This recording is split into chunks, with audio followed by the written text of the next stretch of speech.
UP में क्या योगी की कुर्सी को खतरा था? नोएडा जाने से क्यों नहीं कतराए सीएम योगी? सीएम के नोएडा वाले अंधविश्वास पर योगी प्रहार। उत्तर प्रदेश के चुनाव में भाजपा ने अपनी जीत के साथ कई सारी अंधविश्वास भरी कहानियों पर विराम लगा दिया है। आपको बताएंगे एक ऐसी ही अंधविश्वास से भरी कहानी जिसके डर से उत्तर प्रदेश के कई सीएम नोएडा जाने से भी कतराते थे, क्योंकि कहा जाता था सीएम की कुर्सी पर रहते हुए नोएडा गया तो मानो वह सीएम की कुर्सी नहीं बचा पाया।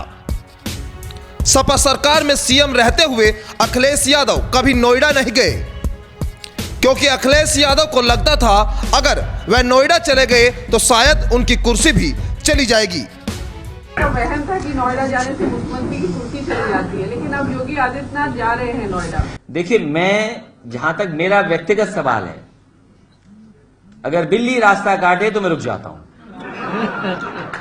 मैं मानता हूं, मैं उस धारणा को खत्म नहीं कर सकता। नहीं तो योगी जी का क्या होगा? ये मैं कैसे कह सकता हूं? मेरा कोई संपर्क नहीं है भगवान से।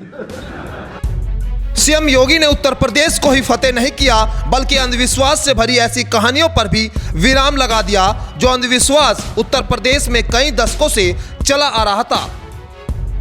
सीएम योगी उत्तर प्रदेश की कमान संभालने के दौरान कई बार नोएडा गए, जिस दौरान सीएम योगी से मीडिया ने नोएडा के अंधविश्वास को लेकर भी सवाल किए थे, लेकिन उन्होंने सभी सवालों का जवाब एक ही झटके में उत्तर प्रदेश में पूर्ण बहुमत से दोबारा सरकार बनाकर देने का काम किया है।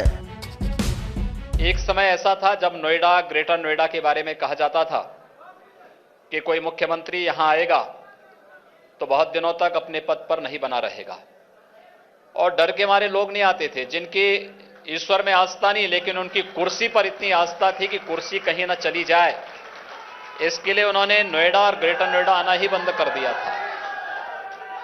हम लोगों से पूछा गया, जब विगत वर्ष कालका जी को से मेट्रो की कनेक्टिविटी को उद्घाटन कार्यक्रम में आदरणीय प्रधानमंत्री जी आए थे, तभी लोग मुझसे कहते थे कि क्या आप नोएडा आएंगे? तो हमने कहा क्यों नहीं आएंगे, क्या ये नोएडा उत्तर प्रदेश से बाहर है क्या? तो मैंने कहा ये उत्तर प्रदेश का पार्ट है, तो उत्तर प्रदेश के किसी भी भाग में मुझे जाने में न पहले संकोच था न आगे संकोच होगा। हम लोग सत्ता में बने रहने के लिए नहीं, बल्कि सत्ता के माध्यम से परिवर्तन लाने के लिए आए हैं, और इस परिवर्तन को लाने के लिए हर प्रकार की तैयारी के साथ हम लोग आए हैं, और इस प्रकार के किसी भी अभिषिप्त मानसिकता को ठीक करने की क्षमता हम लोग रखते हैं, और इसीलिए उस समय भी मैं आया था, उसके बाद भी आया हूं, आज पुनः आया हूं, आगे फिर मैं आपके बीच में आऊंगा। Bureau report, news 80 desk.